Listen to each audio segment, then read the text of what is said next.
Pondé, se alguém chamar você de direita, você se ofende? Não. Eu não me ofendo na medida em que eu entendo que ser de direita significa ser a favor da sociedade de mercado, liberdade de imprensa. Entendo que o modelo de sociedade de mercado foi o único que reduziu a miséria, num certo sentido, no mundo. Conheço história, então eu entendo que a esquerda, na realidade, onde se instalou, como dizia Margaret Thatcher, grama que a esquerda pisou não cresce nunca mais.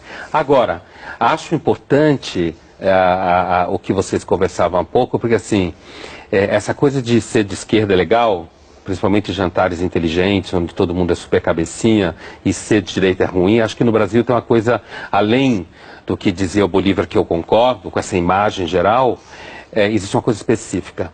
A esquerda no Brasil, e o que eu quero dizer por esquerda aqui, um certo setor de agentes da mídia, da imprensa, grande parte da vida acadêmica, certo? Essa é a elite pensante.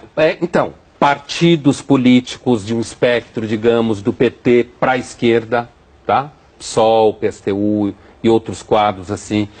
A esquerda conseguiu construir no Brasil uma coisa muito interessante a partir da ditadura, que é o seguinte: primeiro, colar na ditadura a imagem de que a ditadura era uma ditadura a favor da sociedade de mercado, a favor da liberdade de imprensa.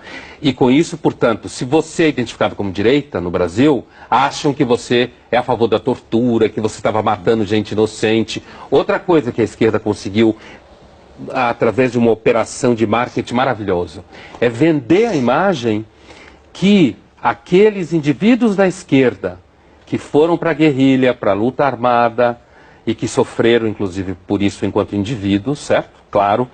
Eles conseguiram colar a ideia de que eles lutavam pela liberdade. Essa é a grande mentira da esquerda brasileira, que a Comissão da Verdade deveria trazer isso à tona. E eles não lutavam pela liberdade. Isso se discute. E eu acho que no Brasil, assim, voltando ao que eu estava dizendo e avançando a partir do que o Reinaldo dizia, é assim, no Brasil houve uma espécie de marketing gramsciano, em que os atores intelectuais, seja da mídia, da imprensa, da academia, conseguiram colar em si mesmos a imagem de que eles são do bem quando são de esquerda. Está tudo dominado. Assim, eu que atuo na academia, que sou professor há muitos anos, tanto na pós quanto na graduação, para mim é muito claro que existe uma oposição entre esquerda e direita. Só cuidado com a sua mão, que você está o microfone, o pessoal em casa não vai conseguir entender o que você diz. Então, assim, para mim que estou na universidade, é muito claro que existe uma oposição entre esquerda e direita. Não conceitualmente bem elaborada, mas a realidade nunca é conceitualmente bem elaborada, né? Essa realidade banal do dia a dia. E essa oposição aparece, por exemplo, em que você tem cerceamento, você tem agressão, agressão intelectual, você tem uma coisa que, assim, você escreve uma coisa no jornal hoje, ou está dando uma aula, dependendo do público que está te ouvindo, você tem que tomar cuidado. Você tem que como dar a prova de pureza ideológica. As coisas que o Reinaldo falava aqui, por exemplo, sou a favor do aborto, por exemplo. Você tem que dar prova de pureza ideológica. Olha, não me entendam mal, hein, eu sou a favor do aborto. Exemplo que ele estava dando. Não me entendam mal, eu sou a favor da justiça social. Eu entendo que uma das melhores formas de justiça social é você ter um mercado ativo que produz emprego, certo? E que se eu estou de saco cheio de você, que é meu patrão, eu arrumo emprego em outro lugar. Para mim isso é justiça social. E não o Estado taxar, se meter na economia o tempo inteiro. Então a minha impressão é de que existe, no dia, pelo menos na academia eu sinto, e tem outra coisa, William, essa questão do conceito, a dificuldade do debate conceitual, eu também tenho uma visão muito clara que é a seguinte: há uma espécie assim de... é inviável... É quase inviável o acesso à bibliografia. Os alunos da universidade praticamente só leem Marx, Rousseau, Foucault e Bourdieu. Acabou! Os professores não dão acesso aos alunos lerem outra bibliografia. Então você tem uma espécie de contenção e de censura. Eu só ia acrescentar o seguinte, que assim, eu acho que há uma... quando o Bolívar falava o verdadeiro socialismo, ou teoricamente definido, o partido faria isso e na prática o PT faz outra coisa. E eu tenho sempre a impressão, e as pessoas que se identificam com a esquerda normalmente oferecem esse tipo de argumento, que é, olha, se se o socialismo fosse verdadeiro, então a União Soviética não foi socialista, por exemplo. Nem a Coreia do Norte. Né? Então, para mim, eu vou fazer uma analogia com o cristianismo, como religião, mas podia fazer com qualquer uma, e considero o cristianismo infinitamente superior ao socialismo como teoria e como prática, tá?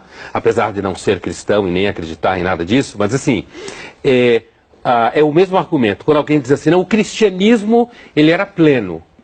A Igreja Católica perverteu, o protestantismo perverteu.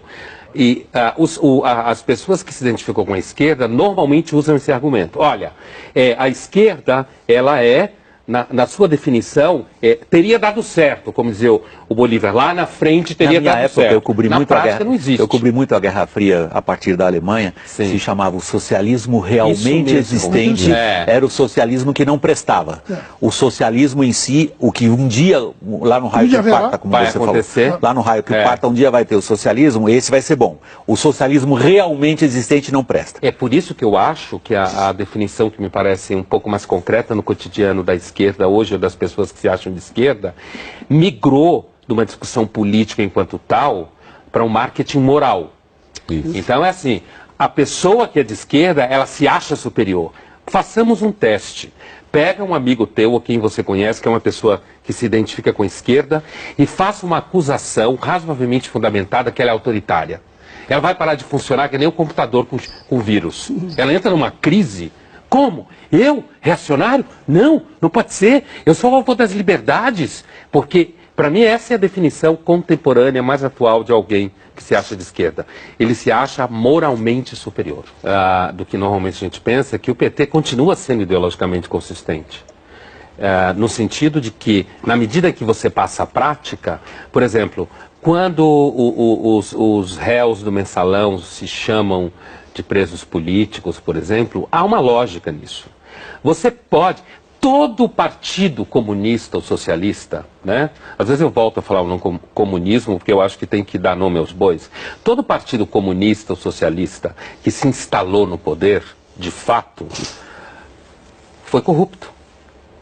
Que teve o poder pleno da sociedade, o processo de corrupção é normal. Normal no sentido de que, porque há casos de corrupção, isso não significa que o partido não esteja ideologicamente orientado.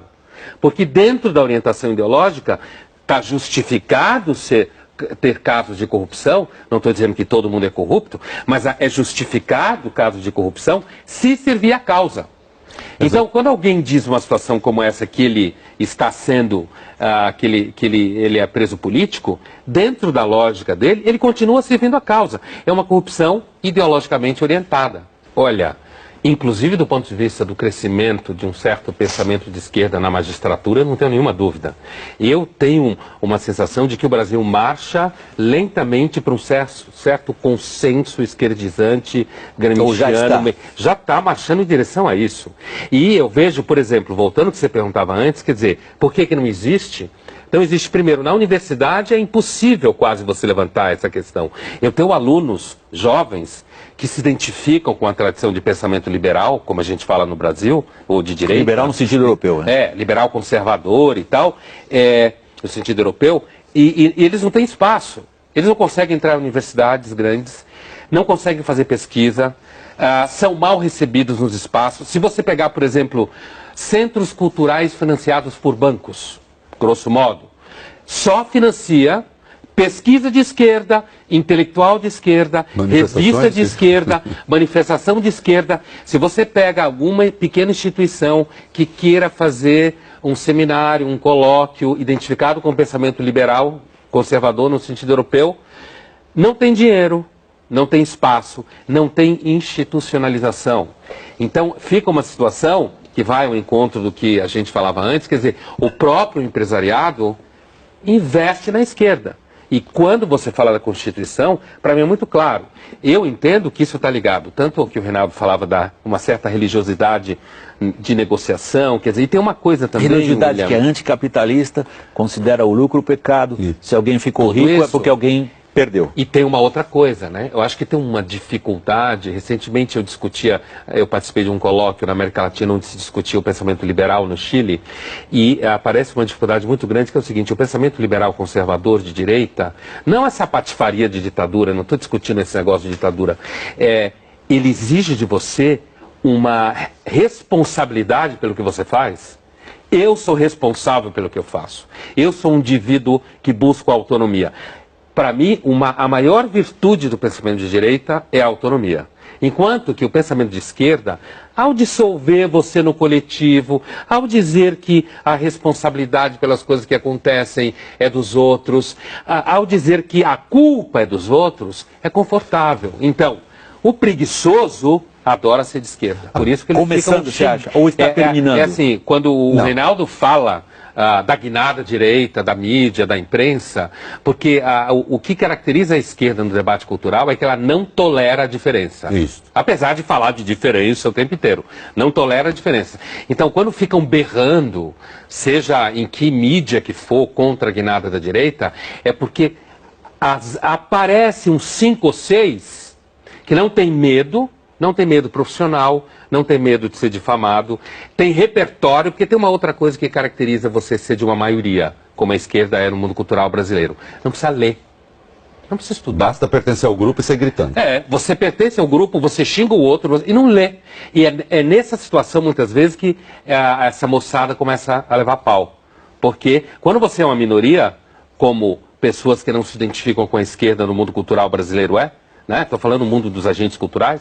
Quando você não se identifica com essa maioria, como toda minoria que está num conflito, você tem que se preparar. Então você acaba estudando mais. E aí tem um problema, porque na hora do debate, fica difícil, quando você é uma maioria paquidérmica, enfrentar quem está preparado. Não, até a matemática vira reacionária, né? Quando você discute matemática vira reacionária.